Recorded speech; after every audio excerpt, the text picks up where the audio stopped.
Hello दोस्तों, education group 3.0 में आपका स्वागत है। तो दोस्तों, आज की इस वीडियो क्लास में हम लोग देखेंगे एसके झा सर का एनटीपीसी सीबीटी 2 का सेट नंबर 5 को। और दोस्तों, आपने अभी तक सेट नंबर 1 से लेकर 4 तक को नहीं देखा है तो जाइए चैनल के प्ले लिस्ट में, वहाँ पर आपको सभी वीडियो मिल जाएंगे। और दोस्तों, आपने अभी तक एजुकेशन ग्रुप 3.0 को सब्सक्राइब नहीं किया है तो दोस्तों आप इस चैनल को सब्सक्राइब करें, लाइक करें और शेयर करें।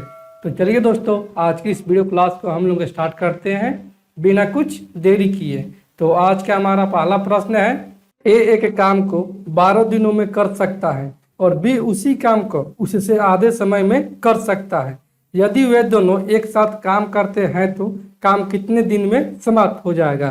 कि ये जो काम कर रहा है वो कर रहा है 12 दिन में और बी कर रहा है इसके आधे समय से, यानी कि बी कर रहा है 6 दिन में।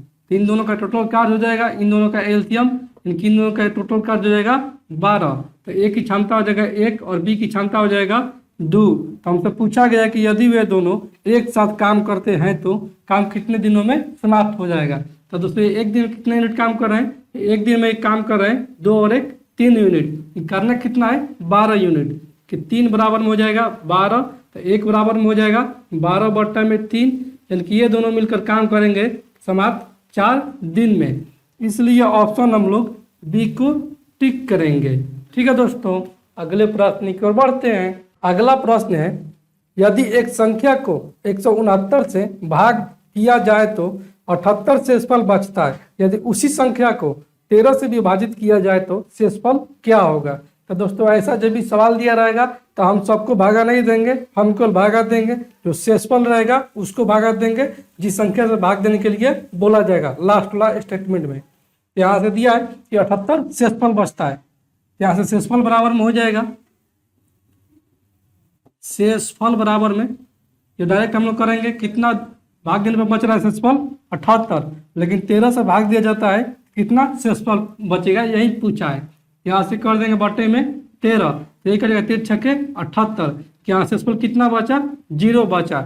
इसलिए ऑप्शन नंबर ए हमारा सही उत्तर हो जाएगा। ठीक है दोस्तों, अगले प्रश्न की ओर बढ़ते हैं। अगला प्रश्न है, एक गोले का व्यास 6 सेंटीमीटर है और इसे पिघलाकर 2 सेंटीमीटर व्यास का तार खींचा गया, तो तार की लंबाई क्या होगी। तो दोस्तों, तार जो होता है, मान लेते हैं कि ये तार है, ठीक है। ये तार किस प्रकार का दिख रहा है? ये तार दिख रहा है एक बेलन के आकार के जैसा, जिसका व्यास कितना दिया है? तार का व्यास जो दिया है वो दिया है 2 सेंटीमीटर। किसका व्यास दिया है? 2 सेंटीमीटर। त्रिज्या कितना हो जाएगा? 1 सेंटीमीटर हो जाएगा। ये वाला लंबाई पूछा है, तो क्या हो जाएगा? ये लंबाई यानी कि ये हो जाएगा बेलन का ऊंचाई के बराबर। और ये दोस्तों किससे बनाया जाता है? तो ये बनाया जाता है 6 सेंटीमीटर व्यास वाले गोला को पिघलाकर। तो गोला का कितना दिया है व्यास? गोला का व्यास दिया है,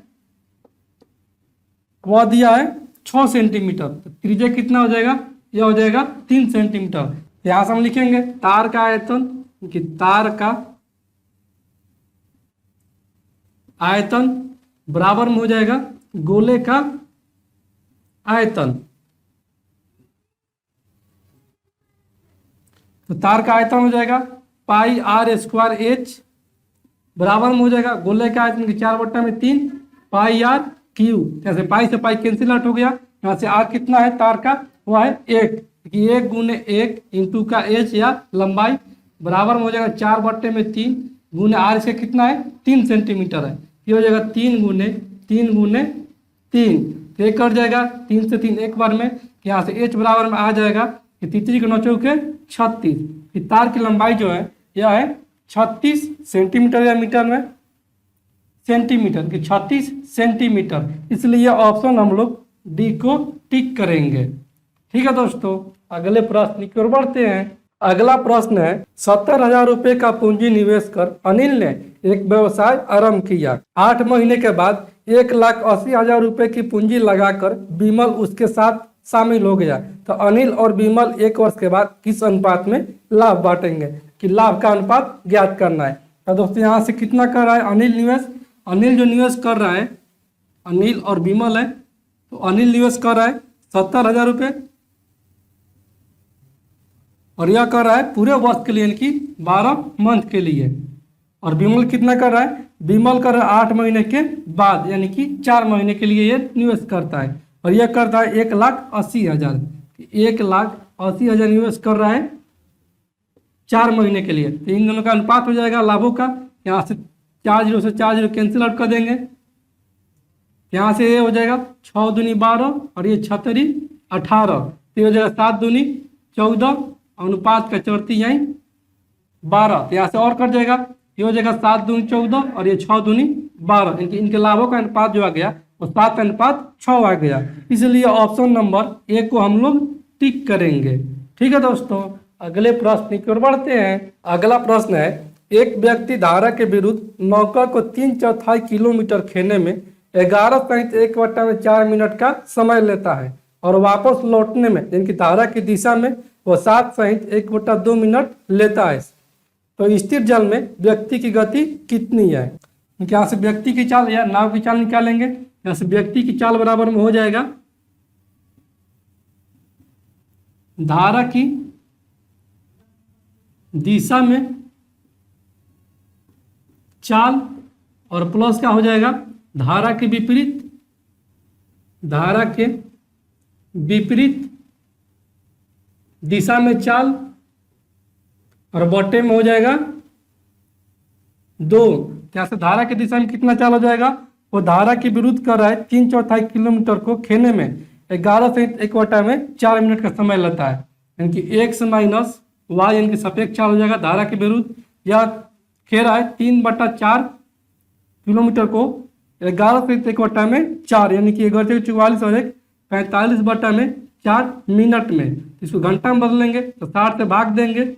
और धारा की दिशा में कितना चल रहा है कि लौटते समय वो चल रहा है यही 3/4 किलोमीटर को दूरी तय कर रहा है। 7 दूनी 14 और 15/2 मिनट में। तो इसको भी बदलेंगे घंटा में, तो इसको 60 से भाग देंगे, ये हो जाएगा 15 चौके 60 और ये 15 तिये 45 और ये 15 चौके 60। यहाँ से हमारा आ जाएगा 3/4 और बट्टे में यहाँ से आ जाएगा 3/16 और यहाँ से ये आ जाएगा 3/4 और बट्टे में 1/8। यहाँ से हम इसका मान भर देंगे कि व्यक्ति की चाल बराबर में हो जाएगा यहाँ से धारा की दिशा में यानी कि हो जाएगा 3/4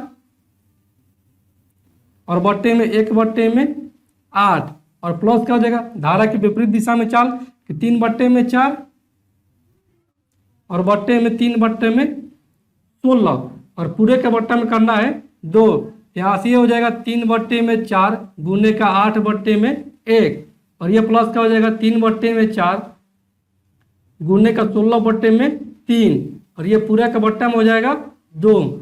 ये कर जाएगा 4 दूनी 8 और ये 4 चौके 16 और ये 3 से 3 कैंसिल आउट। यहाँ से हमारा आ जाएगा 3 दूनी 6 और ये 4 और बट्टे में 2 यानी कि 10/2। इनकी व्यक्ति की चाल आ गई यहाँ से 5 किलोमीटर प्रति घंटा। इसलिए ऑप्शन नंबर डी को हम लोग टिक करेंगे। ठीक है दोस्तों, अगले प्रश्न की ओर बढ़ते हैं। अगला प्रश्न है, जब 2 मुद्राएं फेंकी जाती है यानी कि 2 सिक्के फेंकी जाती है तब 2 सिरे पाने की संभावना कितनी होगी। तो दोस्तों एक सिक्का में कितना संभावना होता है, एक सिक्का में जो संभावना होता है वो होता है 2। तो 2 सिक्के में कितना हो जाएगा संभावना, 2 सिक्के में संभावना जो हो जाएगा वो हो जाएगा 2 दूनी 4, क्योंकि एक सिक्का में होता है एक हेड होता है और एक टेल होता है। वहीं दूसरे सिक्के में हो जाएगा एक हेड और एक टेल। तो टोटल कितना संभावना हो जाएगा 4 यहाँ से। तो प्रश्न में क्या पूछा गया है, प्रश्न में पूछा गया है कि 2 सिरे पाने की संभावना कितनी है, क्योंकि 2 हेड या 2 टेल पाने की संभावना कितनी है। ये दोस्तों कितनी घटना हो जा रहा है, यह हो जा रहा है यहाँ से 1 और यहाँ से 1 2 कि 2 और टोटल घटना कितना हुआ है, वह हुआ है 4 कि यहाँ से आ जाएगा 1/2 क्योंकि 2 सीधे पाने की प्रायिकता जो हो जाएगा वह हो जाएगा 1/2। इसलिए ऑप्शन नंबर ए हमारा सही उत्तर हो जाएगा। ठीक है दोस्तों, अगले प्रश्न की ओर बढ़ते हैं। अगला प्रश्न है, नल ए तथा बी किसी हौज को क्रमशः 6 घंटे तथा 8 घंटे में भर सकता है। यदि नल ए तथा बी क्रमशः 1 घंटे के अंतराल पर खोले जाते हैं, यानी कि 1 घंटे के बाद ए खोला जाता है, फिर उसके बाद बी खोला जाता है, तो टैंक भरने में कितना समय लगेगा? कि ए भर रहा है एक हौज को 6 घंटे में और बी भर रहा है 8 घंटे में। तो पहले हौज की क्षमता निकाल लेंगे। तो हौज की क्षमता या टोटल वर्क हो जाएगा यहाँ से, इन दोनों का एलसीएम, इन दोनों का एलसीएम हो जाएगा 24। तो ए की क्षमता आ जाएगा 4 और बी की क्षमता आ जाएगा 3। तो दोस्तों यहाँ से जब हम करते हैं 1 घंटा हम चलाते हैं अगर ए को, तो ये कर रहा है 4 यूनिट भर रहा है। फिर दूसरे का घंटा आता है बी और ये करता है 3 यूनिट। क्या से अगर हम देखते हैं जैसे 2 घंटे में काम हो रहा है 7 यूनिट, करना कितना है 24 यूनिट। तो 24 यूनिट के समीप हम लोग इसको लेकर जाएंगे। यहाँ से अगर करते हैं हम 3 से गुना, इधर भी हो जाएगा 3 से गुना, कि 6 घंटे में यह काम हुआ 21 यूनिट। अभी कितना काम बच गया है कि 24 में से अगर हम 21 घटाएंगे तो ये बच जाएगा 3 यूनिट। यहाँ पर ए आया बी आया, कि यहाँ से ए और बी आकर खत्म कर दिया। अब लास्ट में कौन आएगा? और जो लास्ट में आएगा वो आएगा ए, क्योंकि यहाँ तक तो दोनों साथ साथ किए हैं। तो अब इस काम को कौन करेगा? अब ये जो काम करेगा वो करेगा ए, क्योंकि यहाँ तक तो बी तक आकर खत्म कर दिया, ए और बी दोनों साथ में आकर। और अब लास्ट में कौन आएगा? अब आएगा ए, क्योंकि ए कर रहा है 1 घंटे में 4 यूनिट। करना कितना है काम उसको? 3 यूनिट। 1 बराबर में हो जाएगा 3/4, ये आ जाएगा घंटा में। इसको मिनट में बदलेंगे तो 60 से गुना करना पड़ेगा, तो हो जाएगा 15 चौके 60, यानी कि आ जाएगा 45 मिनट ये शेष काम। तब पूछा है टोटल कार्य की समाप्ति कितने समय में हुआ है। तो टोटल टाइम बराबर में हो जाएगा,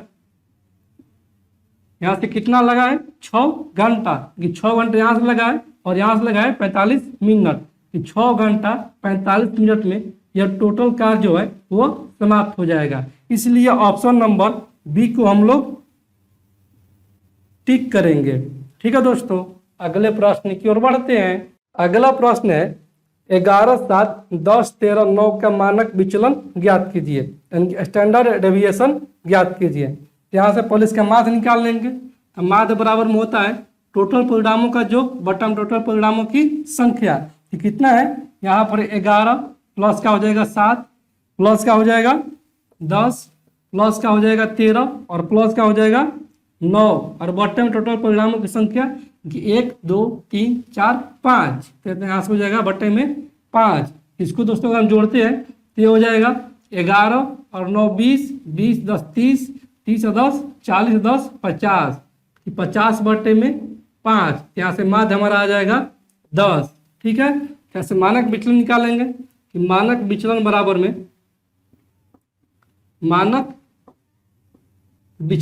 में हो जाएगा अंडर रूट का, ये माध्य में से हम घटाएंगे इस संख्या को और स्क्वायर करेंगे, क्योंकि 10 में से 11 जाएगा तो -1 का स्क्वायर, फिर प्लस का करेंगे 10 में से 7 जाएगा यानी कि 3 का स्क्वायर, प्लस का 10 में से 10 जाएगा 0 का स्क्वायर, प्लस का 10 में से 13 जाएगा -3 का स्क्वायर, और ये हो जाएगा 10 में से 9 जाएगा 1 का स्क्वायर, और बट्टे में लिखेंगे टोटल संख्या कितना है वो है 5 तो यहाँ से हो जाएगा बट्टे में 5। यहाँ से दोस्तों आ जाएगा हमारा 1 का स्क्वायर 1 प्लस 3 का स्क्वायर 9 प्लस का 3 का स्क्वायर यानी कि 9 प्लस का 1 और बट्टे में आ जाएगा 5। यहाँ से हमारा आ जाएगा 9 9 18 और 2 20 यानी कि 20 बट्टे में आ जाएगा 5। तो ये कट जाएगा 4 बार में, यानी कि यहाँ से आ जाएगा हमारा अंडर रूट का 4। तो अंडर रूट 4 का हमारा कितना होता है 2 आता है, यहाँ से हमारा मानक विचलन आ गया 2। इसलिए ऑप्शन नंबर बी को हम लोग टिक करेंगे। ठीक है दोस्तों, अगले प्रश्न की ओर बढ़ते हैं।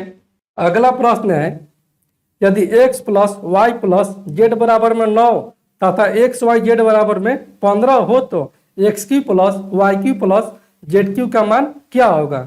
यानी क्या से दिया है x plus y plus z का मान दिया है 9 और एक्स वाई जेड का मान दिया है वह दिया है 15। तो हमसे पूछा गया है कि x cube plus y cube और प्लस जेड क्यू का मान क्या होगा।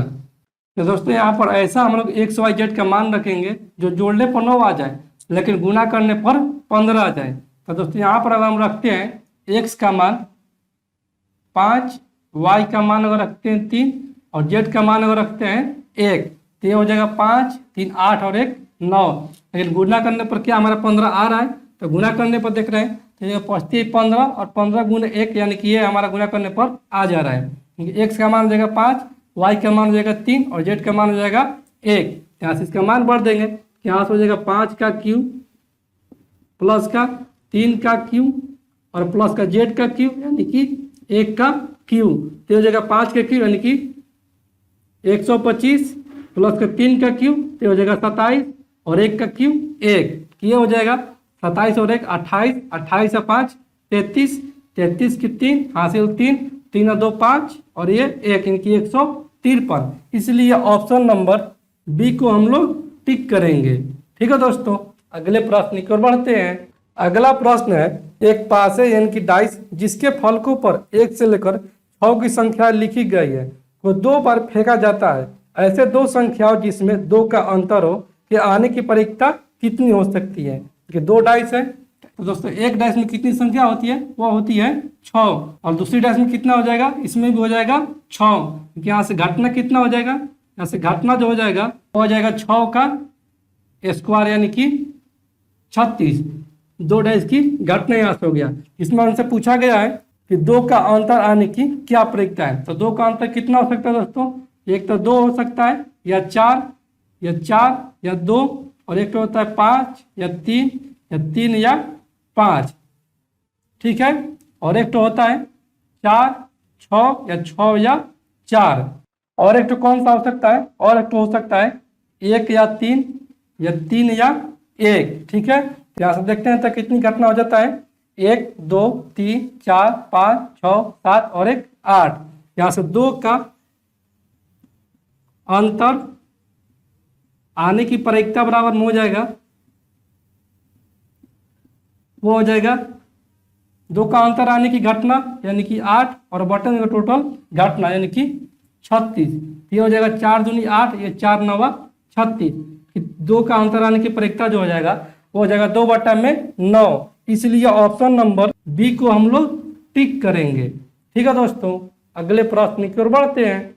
अगला प्रश्न है, 200 लीटर दूध एवं पानी के मिश्रण में दूध और पानी का अनुपात 9:1 है। यदि मिश्रण में 70 लीटर पानी और मिला दिया जाए तो दूध और पानी का अनुपात क्या हो जाएगा। क्या से दिया है, मिल्क और वाटर का रेशियो, मिल्क और वाटर का रेशियो दिया है 9:1।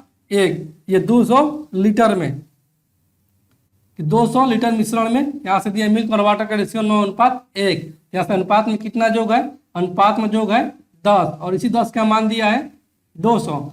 1 बराबर में हो जाएगा 20। तो इसमें कितना हो जाएगा, मिल्क यह हो जाएगा 180 और वाटर कितना हो जाएगा, यह हो जाएगा 20। तो आगे बोला है कि यदि मिश्रण में 70 लीटर पानी और मिला दिया जाए, 70 लीटर पानी और मिला दिया जाए, चाहे 70 लीटर मिला देंगे तो ये 70 लीटर क्या हो जाएगा 180 अनुपात के 70 20 90। तो इसका जो अनुपात हो जाएगा वो हो जाएगा 2:1। इसलिए ऑप्शन हम लोग ए को टिक करेंगे। ठीक है दोस्तों, अगले प्रश्न की ओर बढ़ते हैं। अगला प्रश्न है, 1 सहित 3/5 प्लस का 1 सहित 2/7 प्लस का 1 सहित 1/4 का मान ज्ञात करें।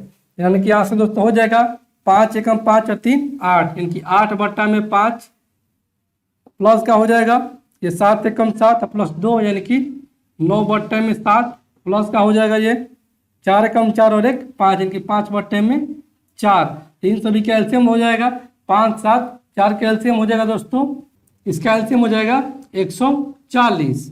यहाँ से हो जाएगा 7 चौक 28 और 28 8 है कितना होता है दोस्तों 8 64 के 4 हासिल 6 8 दूनी 16 और 6 22 इनके 224 और ये प्लस का हो जाएगा, ये कट जाएगा 20 बार में क्योंकि 20 9 180 और ये हो जाएगा प्लस का, ये कट जाएगा 35 बार में कि 35 5 है तो हो जाएगा 5 25 के 5 हासिल 2 25 15 2 17 इनके 175 बटा में 100 ये हो जाएगा दोस्तों जोड़ने पर 5 4 9 और ये 7 8 15 15 2 17 के 7 हासिल 1 2 3 2 5 की 579 बटा में हो जाएगा 140। तो दोस्तों इसको अगर भाग देंगे तो ये हो जाएगा 4 सहित 19 बटा में 140, 14 चौके 56 हो जाएगा, देखिए 560 और प्लस का करेंगे 19 तो ये हो जाएगा 579 और बटे में हो जाएगा 140, क्योंकि ऑप्शन नंबर हमारा हो जाएगा डी सही उत्तर।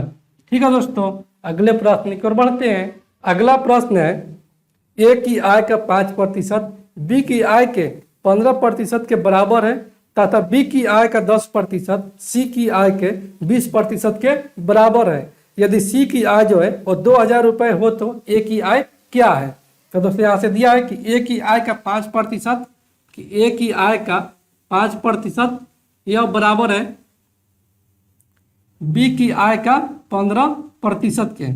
जैसे प्रतिशत से प्रतिशत कैंसिल आउट और ये पहुँचती है 15, यहाँ से हमारा आ जाएगा ए बराबर में बी गुने 3, तो बी को इधर लेकर आएंगे तो हो जाएगा भागा में कि ए बट्टा में बी बराबर हम लिख सकते हैं 3 बट्टे में 1। आगे फिर बोला है कि बी की आय का 10%, कि बी की आय का 10% यह बराबर है सी की आय के 20% के, सी की आय के 20% के। यहाँ से हो जाएगा प्रतिशत से प्रतिशत कैंसिल आउट, 10 दूनी 20, यहाँ से आ जाएगा हमारा बी बराबर में सी गुने में 2, यानी कि बी बट्टे में सी बराबर में हो जाएगा हमारा 2 बट्टे में 1। तो दोस्तों यहाँ से देखते हैं, यहाँ से बी का मान है 1, लेकिन यहाँ पर बी का मान 2, यहाँ से 2 इसको बनाएंगे तो ऊपर नीचे करना पड़ेगा हमको 2 से गुना, तो यहाँ से हो जाएगा 1 बटा में बी, 3 दूनी 6 और ये 2, कि यहाँ से ए का मान आ गया हमारा 6, बी का मान आ गया 2 और सी का मान आ गया 1, और इसी एक का मान दिया है 2000 रुपया, कि सी की आय जो है वो है 2000 रुपया। तो एक बराबर जब हो जाएगा 2000 रुपया, तो किसका पूछा है कि एक की आय कितनी है, तो ये 6 है, तो ये हो जाएगा 6 गुने में 2000, यानी कि ये हो जाएगा एक की आय वो हो जाएगा 12,000 रुपये। इसलिए ऑप्शन हम लोग ए को टिक करेंगे। ठीक है दोस्तों, अगले प्रश्न की ओर बढ़ते हैं। अगला प्रश्न है एक फुटबॉल टूर्नामेंट में 50 टीमें हैं और प्रत्येक टीम प्रत्येक दूसरी टीम के साथ ठीक एक बार खेलती है, तो कितने मैच आयोजित करनी होगी। तो दोस्तों यहाँ से हो जाएगा आयोजित मैचों की संख्या बराबर में होता है n इंटू n-1 और बटे में होता है 2। तो n क्या है, n जो है वो संख्या को दर्शाता है, तो कितना संख्या है, कितना टीम है, वो है टीम 50, क्योंकि यहाँ से हो जाएगा n का मान 50, तो यहाँ से हो जाएगा 50 इंटू का 50 माइनस का 1 और बटे में हो जाएगा 2, तो एक कर जाएगा 25 बार में 25 दूनी 50, यहाँ से हमारा आ जाएगा 25 इंटू का ये 50 में से एक जाएगा 49, ये दोस्तों हो जाएगा हमारा 25 गुना 49, यानी कि ये हो जाएगा 1225, कि आयोजित मैचों की संख्या जो हो जाएगा वो हो जाएगा 1225 मैचों की संख्या। ठीक है दोस्तों, तो इसलिए ऑप्शन नंबर बी को हम लोग टिक करेंगे। ठीक है दोस्तों, अगले प्रश्न की ओर बढ़ते हैं।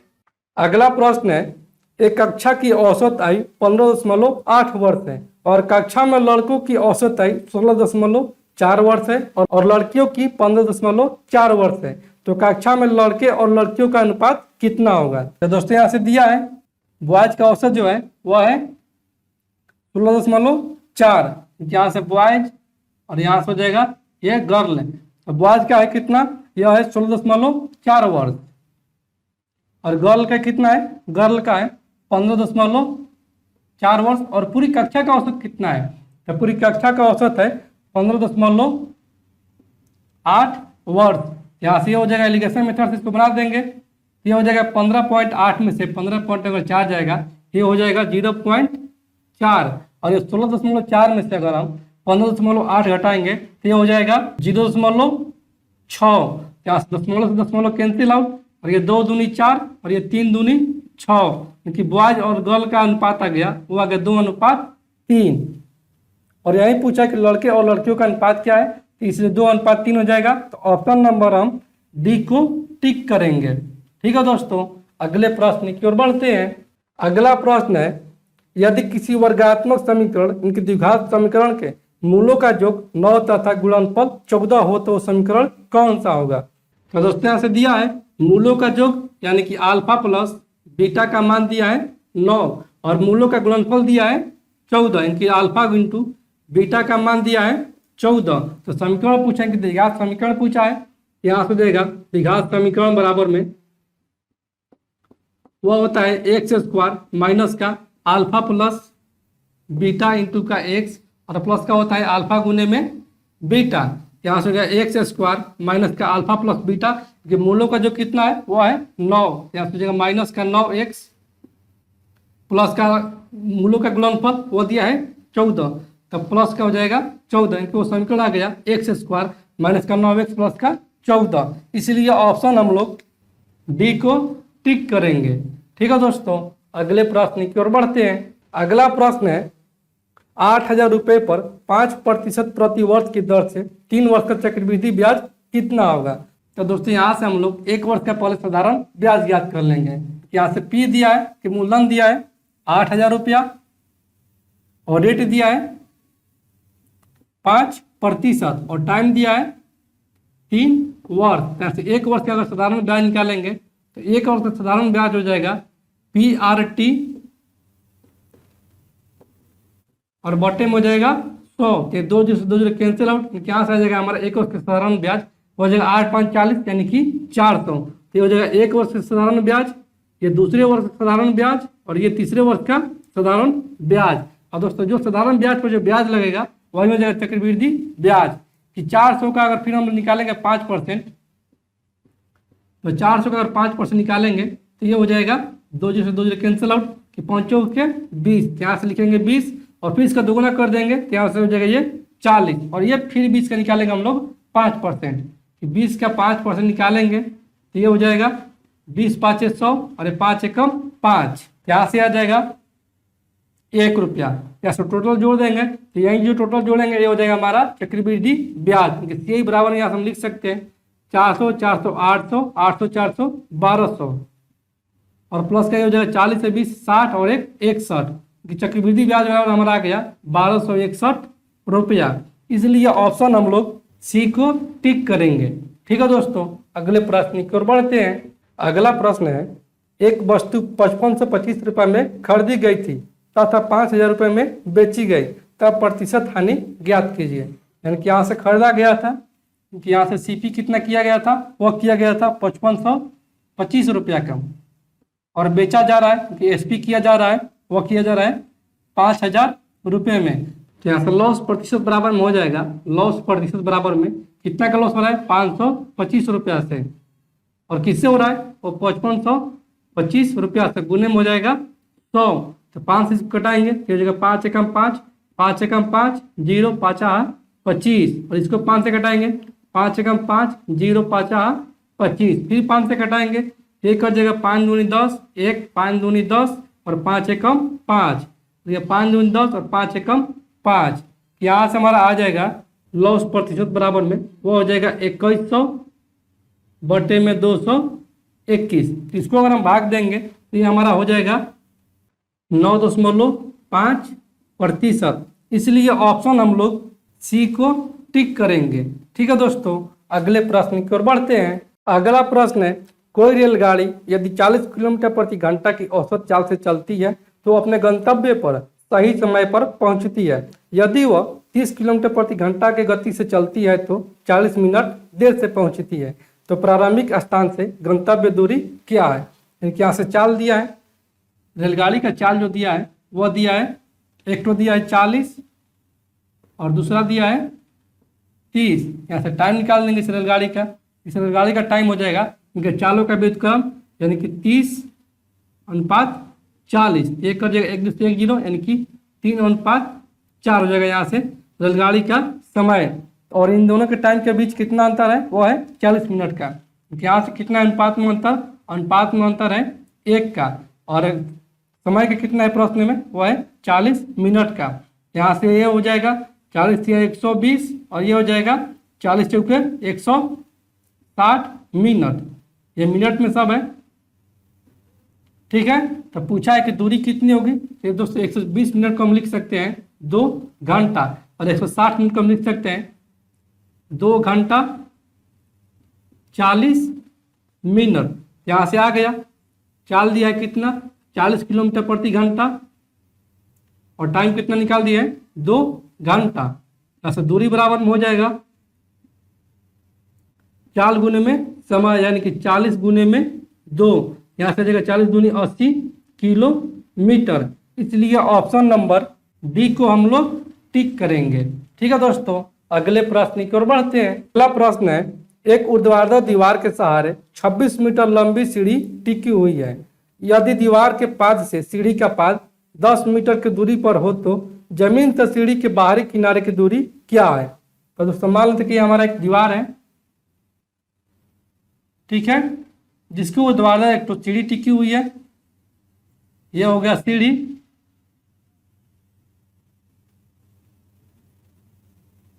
जिसकी लंबाई कितना दिया है, वह दिया है 26 मीटर। ये होगा 26 मीटर। और दीवार के पास से सीढ़ी का पास कितना दूरी है, वह है 10 मीटर। ये दूरी दिया है 10 मीटर। तो हमसे पूछा गया है कि बाहरी किनारे की दूरी, कि सीढ़ी के बाहरी किनारे की दूरी क्या है, यानी कि ये वाला दूरी कितना है। तो दोस्तों यहाँ से ये हो जाएगा ये 90 डिग्री। ठीक है, तो 90 डिग्री का सामने वाला जो भुजा होता है वो होता है कर्ण।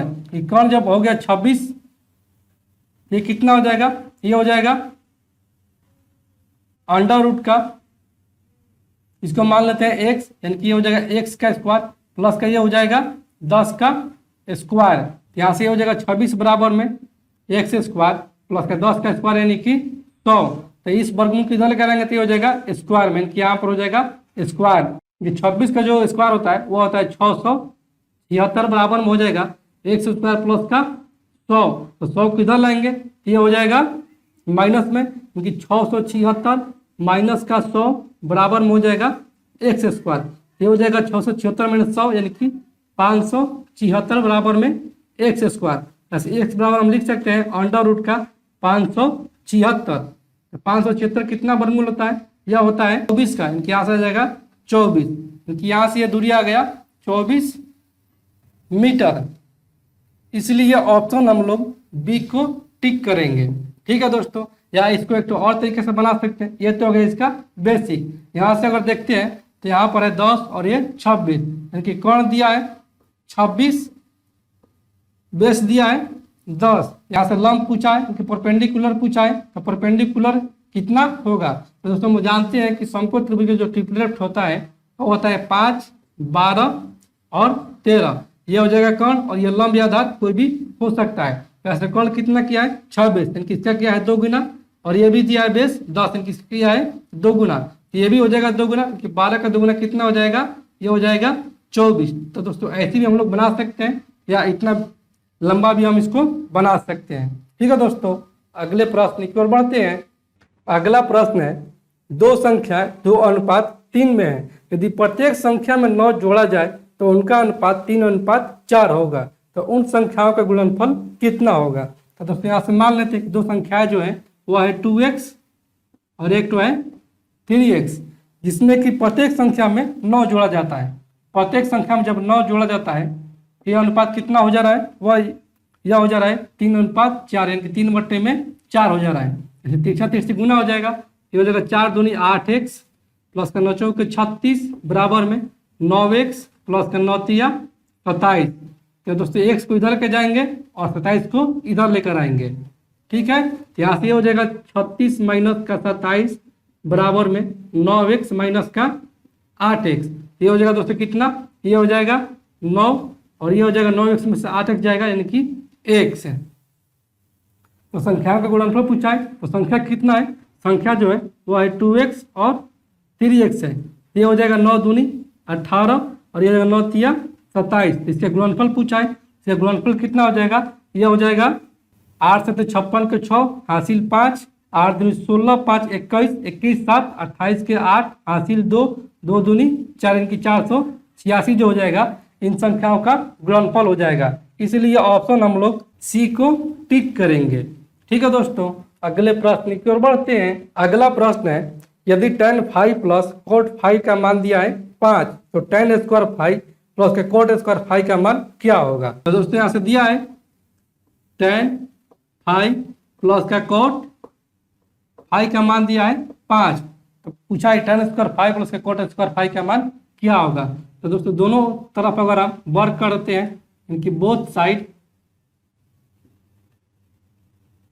आर स्क्वायर करते हैं, ये हो जाएगा tan 5 प्लस का cot 5 का होल स्क्वायर, और ये हो जाएगा 5 का होल स्क्वायर। ये दोस्तों हो जाएगा a प्लस बी का होल स्क्वायर। यहाँ से हम लिख सकते हैं tan स्क्वायर 5 प्लस का cot स्क्वायर 5 और प्लस का 2 tan 5 इंटू का cot 5 बराबर में हो जाएगा 5 25। तो दोस्तों हम जानते हैं कि tan थीटा इंटू का cot थीटा बराबर में होता है 1। यहाँ से ये हो जाएगा 1, यहाँ से हम लिख सकते हैं tan स्क्वायर 5 प्लस का cot स्क्वायर 5 प्लस का 2 बराबर में हो जाएगा 25। तो 2 को इधर लेकर जाएंगे तो हो जाएगा माइनस में, यहाँ से हमारा आ जाएगा tan स्क्वायर 5 प्लस का cot स्क्वायर 5 बराबर में 25 माइनस का 2 यानी कि 23। इसलिए ऑप्शन हम लोग ए को टिक करेंगे। ठीक है दोस्तों, अगले प्रश्न की ओर बढ़ते हैं। अगला प्रश्न है, वर्तमान में पिता और उसके पुत्र की आयु का योग 100 वर्ष है। 5 वर्ष पहले उनकी आयु का अनुपात 2:1 था। तो बताएं 10 वर्ष बाद पिता और पुत्र की आयु का अनुपात कितना होगा। कि वर्तमान में पिता और पुत्र की आयु का जो कितना दिया है, वर्तमान में दिया है पिता और पुत्र की आयु का योग दिया है 100 वर्ष। ठीक है, 5 वर्ष पहले निकाल लेते हैं, क्योंकि 5 वर्ष पहले पिता और पुत्र का उम्र कितना हो जाएगा, ये हो जाएगा 100 माइनस का हो जाएगा 10, क्योंकि 5 वर्ष पहले जाएंगे तो पिता की उम्र भी 5 वर्ष घटेगा और पुत्र का उम्र 5 वर्ष घटेगा। यहाँ से आ गया 90, कि 5 वर्ष पहले पिता और पुत्र की उम्र का जो आ गया 90। लेकिन यहाँ से कितना दिया अनुपात में, ऐसा अनुपात में दिया है 5 वर्ष पहले पिता और पुत्र का आयु का अनुपात वह दिया 2:1। तो हमारे जो कितना हो जाएगा अनुपात में, ये हो जाएगा 3, और इसी का मान कितना निकाले हैं यहाँ से 90। तो 1 बराबर में हो जाएगा 30, तो ये हो जाएगा पिता 30 दूनी 60 और पुत्र हो जाएगा 30 वर्ष का। ठीक है, ये 5 वर्ष पहले का है। तो हमसे पूछा गया है कि 10 वर्ष बाद पिता और पुत्र की आयु का अनुपात क्या होगा। तो दोस्तों इसमें अगर 5 वर्ष हम जोड़ेंगे तो ये हो जाएगा वर्तमान में, फिर वर्तमान से 10 वर्ष बाद पूछा है, यहाँ से करना होगा फिर से प्लस का 10, इधर भी हो जाएगा प्लस का 5 और प्लस का 10, यानी कि यहाँ से हमारा अनुपात हो जाएगा 60 10 70 और 5 75, और ये हो जाएगा अनुपात का 30 10 40 और 5 45। यहाँ से अनुपात पूछा है तो ये हो जाएगा 15 5 75 और ये 15 या 45। 10 वर्ष बाद पिता और पुत्र की आयु का अनुपात आ गया 5:3, इसलिए ऑप्शन हम लोग बी को टिक करेंगे। ठीक है दोस्तों, अगले प्रश्न की ओर बढ़ते हैं। अगला प्रश्न है, 2400 रुपये का किसी निश्चित ब्याज की दर से 4 वर्ष का मिश्रधन 3264 रुपया हो जाता है। ब्याज दर में 1% की वृद्धि करने पर इसी धनराशि का उतने ही समय में मिश्रधन कितना होगा। तो दोस्तों यहाँ से दिया है कि मूलधन बराबर दिया है 2400, मूलधन बराबर दिया है 2400 और टाइम दिया है 4 वर्ष, और अमाउंट कितना दिया है, यह दिया है 3264। ठीक है, तो यहाँ से हम निकाल लेंगे पहले से रेट। हम लोग जानते हैं कि ऐसा ही बराबर में होता है मिश्रधन माइनस का मूलधन। तो मूलधन कितना है 2400 है और मिश्रधन 3264 है। यहाँ से ऐसे ही बराबर में हमारा आ जाएगा 3264 माइनस का 2400। यहाँ से हमारा ऐसे बराबर में आ जाएगा यहाँ से 864। ठीक है, तो ऐसे बराबर में होता है पी आर टी बटा में 100, यानी कि पी आर टी बटा में होता है 100। तो मूलधन कितना दिया है 2400, 2400 इंटू का आर ज्ञात करना है, टी दिया है 4 और बटे में हो जाएगा 100 और बराबर में हो जाएगा 864। ठीक है, यहाँ से दोस्तों हो जाएगा ये 00 से 00 कैंसिल आउट, और ये 8 3 का 24 और ये 8 1 8 0 8 8 64। ठीक है, और ये हो जाएगा 4 3 12 9 ई टोटल से, यानी कि यहाँ से आर बराबर में आ गया हमारा 9%। आगे क्या बोला है कि आगे बोला यदि ब्याज दर में 1% की वृद्धि कर दी जाए, कि 1% की अगर वृद्धि कर दिया जाता है तो हो जा रहा है 10%। आर, ठीक है। और इसी धनराशि का यानी कि इसी 2400 पर, इसी 2400 पर और इतने ही समय के लिए यानी कि 4 वर्ष के लिए विच्छेदन कितना होगा। तो यहाँ से निकाल लेंगे फिर ऐसा ही बराबर में ये हो जाएगा PRT यानी कि 2400 इंटू का R 10% इंटू का 4 और बटे में हो जाएगा 100, डबल जीरो कैंसिल आउट, यहाँ से हमारा आ जाएगा 24 चौके 96 क्योंकि ऐसा ही बराबर यहाँ से हमारा आ गया 96 और ये 0 यानी कि 960। मिश्रण बोला है, मिश्रण बराबर में होता है SI प्लस का प्रिंसिपल यानी कि 960 प्लस का हो जाएगा ये 2400, यहाँ से हमारा आ जाएगा 0 60 और ये 9 4 13 के 3 हासिल 1 2 और 1 3 यानी कि 3360 आ गया हमारा मिश्रधन। इसलिए ऑप्शन हम लोग ए को टिक करेंगे। ठीक है दोस्तों, अगले प्रश्न की ओर बढ़ते हैं। अगला प्रश्न है दिए गए चित्र में AD कोण BAC का समद्विभाजक है तो AB का मान कितना होगा। वह दिया दोस्तों चित्र, यहाँ से एक तो त्रिभुज है जिसमें कि AD लंब है BC पर, ये A B C और D, AD लंब है BC पर, ये दिया है ये और ये किया है, ठीक है। और यहाँ से दिया ये 7 सेंटीमीटर और ये दिया है 3 सेंटीमीटर और ये वाला दिया है 4 सेंटीमीटर। तो दोस्तों इसमें जो हो जाएगा AD लंब जो है, AD जो है वो कोण A का समद्विभाजक है, तो यहाँ से हो जाएगा AB बाटा में BD और ये बराबर हो जाएगा AC बाटा में CD के। AB का मान ज्ञात करना है कि AB बटा में BD कितना है 3 है, बराबर में AC यानी कि 7 बटे में 4 थे, 3 गुना हो जाएगा, यहाँ से हमारा आ जाएगा 4AB बराबर में 17 21, यहाँ से AB बराबर हमारा आ जाएगा 21 बटे में 4 यानी कि 4 5 20, 1 4 दूनी 8 2 4 5 20, तो यहाँ से AB का माना गया 5.25। इसलिए ऑप्शन हम लोग सी को टिक करेंगे। ठीक है दोस्तों, अगले प्रश्न की ओर बढ़ते हैं।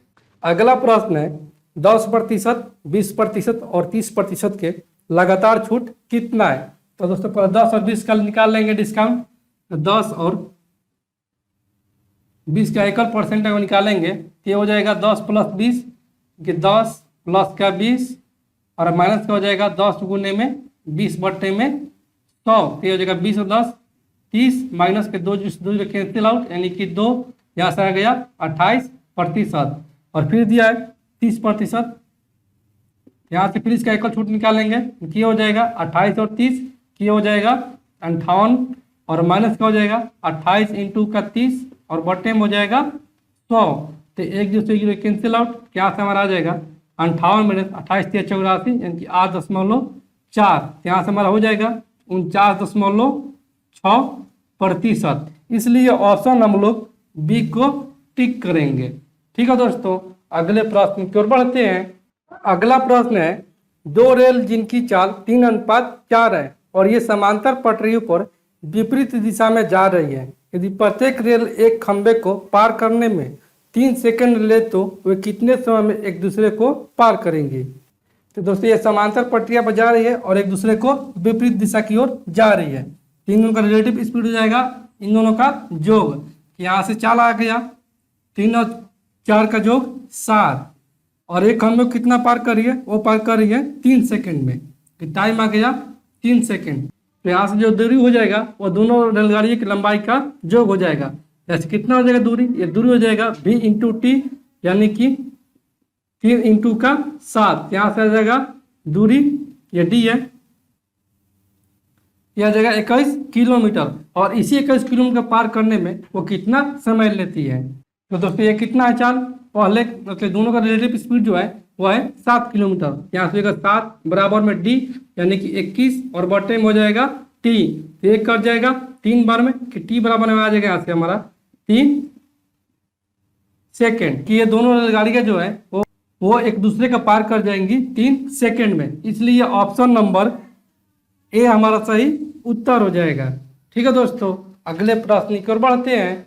अगला प्रश्न है 5/6, 7/9 और 11/12 का लघुत्तम समापवर्तक क्या होगा, यानी कि एलसीएम कितना होगा। तो यहाँ से दिया है वो संख्या 5/6, दूसरा दिया है 7/9 और तीसरा दिया है 11/12।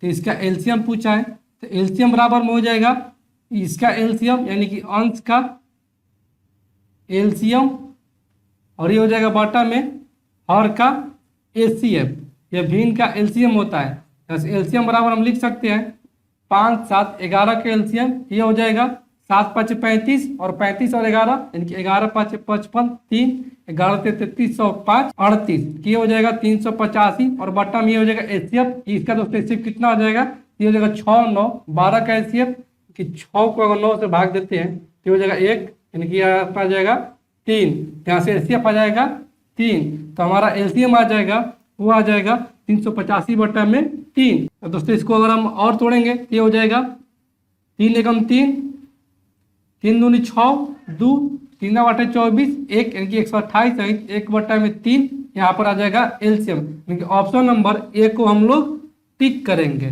ठीक है दोस्तों, अगले प्रश्न की ओर बढ़ते हैं।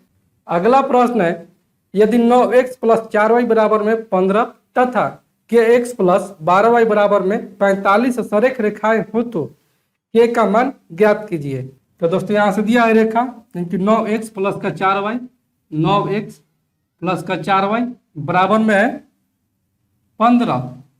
यहाँ से a1 कितना हो जाएगा, a1 हो जाएगा 9, b1 हो जाएगा 4 और c1 हो जाएगा 15। फिर आगे दिया है कि kx + का 12y बराबर में दिया है 45, यानी कि यहाँ से a2 बराबर में दिया है k, b2 बराबर में दिया है 12 और c2 बराबर में दिया है 45। तो जब बिंदु सरेख होती है रेखा, तो ये हो जाता है a1/a2 बराबर में b1/में b2 बराबर में c1/c2। यहाँ से k का मान पूछा है, तो k का मान कहाँ पर है, a1 और a2 में। यहाँ से हम लिखेंगे 9/में k बराबर में 4/12, तो एक चरती आई 12 और तीसरा तीसरे गुना हो जाएगा, ये हो जाएगा k बराबर में 9 गुने में 3 यानी कि k का मान आ गया यहाँ से हमारा 27। इसलिए ऑप्शन हम लोग ए को टिक करेंगे। ठीक है दोस्तों, अगले प्रश्न की ओर बढ़ते हैं। अगला प्रश्न है, यदि cos थीटा बराबर में 4/5 है तो sec थीटा प्लस का cosec थीटा का मान क्या होगा। यहाँ से दिया है cos थीटा बराबर में 4/5, तो cos थीटा बराबर में होता है आधार बटा में कर्ण। यहाँ से लंब कितना हो जाएगा, लंब हो जाएगा 3। ये समकोण त्रिभुज के ट्रिपलेट है। तो हमसे पूछा गया है sec थीटा प्लस का cosec थीटा का मान। तो sec थीटा बराबर में होता है कर्ण बटा में आधार और ये होता है प्लस का cosec थीटा बराबर में कर्ण बटा में लंब। जैसे कर्ण कितना है, कर्ण है 5 और आधार कितना है 4 है और ये हो जाएगा प्लस का कर्ण 5 और लंब कितना है 3, तो हो जाएगा चरती है 12, ये 3, 5, 15 और ये 5 चौके 20, यानी कि यहाँ से हमारा आ जाएगा 20 और 15 यानी कि 35/12। इसलिए ऑप्शन हम सी को टिक करेंगे। ठीक है दोस्तों, अगले प्रश्न की ओर बढ़ते हैं।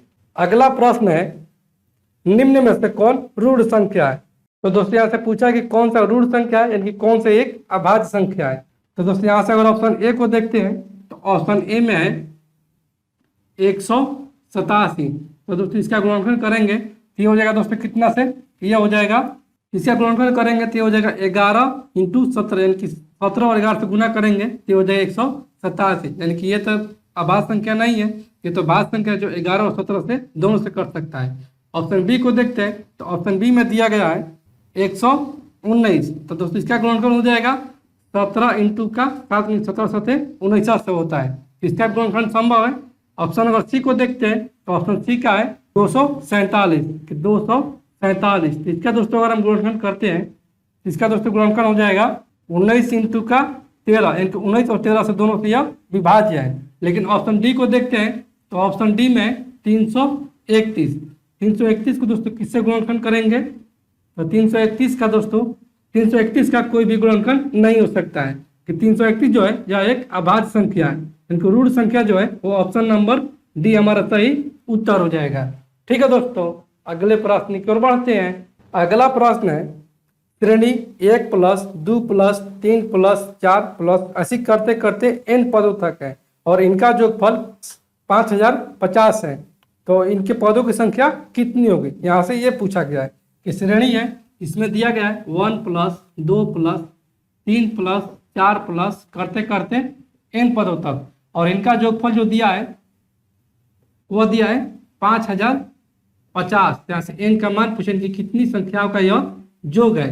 तो दोस्तों हम जानते हैं कि समांतर श्रेणी में संख्याओं का योग होता है वह एन बराबर में n/2 इंटू का 2a प्लस n-1 इंटू का d होता है।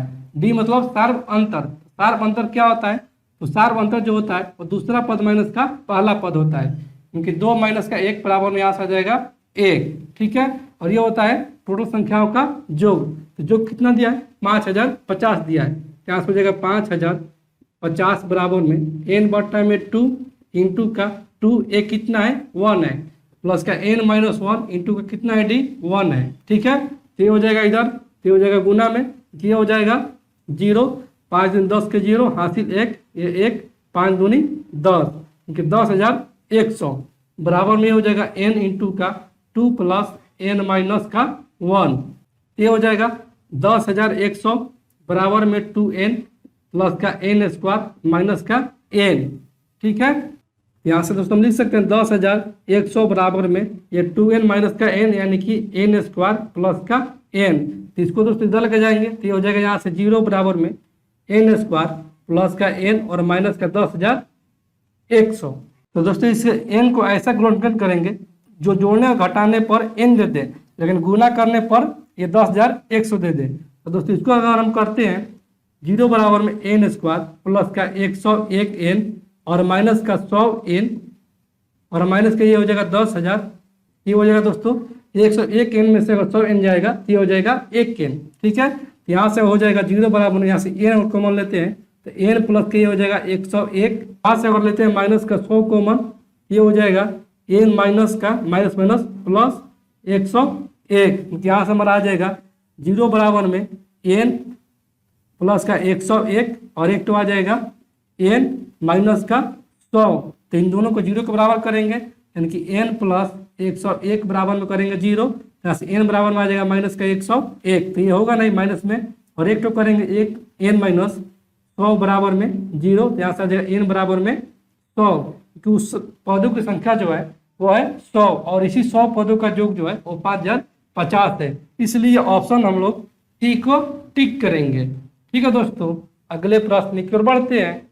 अगला प्रश्न है प्रत्येक विषय में 100 अंकों से ग्राफ अंक दर्शाता है, तो ग्राफ का अध्ययन करें। 34 में है कि गणित और इतिहास के अंकों का अनुपात कितना है। तो दोस्तों यहाँ से देखते हैं अगर गणित में, यहाँ से अगर देखते हैं मैथ में, तो मैथ में अंकों का कितना है, मैथ का अगर ग्राफ देखते हैं तो ये हो गया है 80 तक, कि मैथ में है 80 अंक, और इतिहास में यानी कि हिस्ट्री में अगर देखते हैं तो हिस्ट्री में कितना गया है, हिस्ट्री का जो है वो है 60 तक, यानी कि 60 गया है। तो इनका अनुपात पूछा है तो अनुपात हो जाएगा, अनुपात बराबर में वह हो जाएगा 80 अनुपात का 60, कि 20 चौके 80 और 20 तिहाई 60, इनको अनुपात है 4:3, इसलिए ऑप्शन नंबर डी को हम लोग टिक करेंगे। ठीक है दोस्तों, ये 34 नंबर का सॉल्यूशन है। अब आते हैं 35 नंबर में।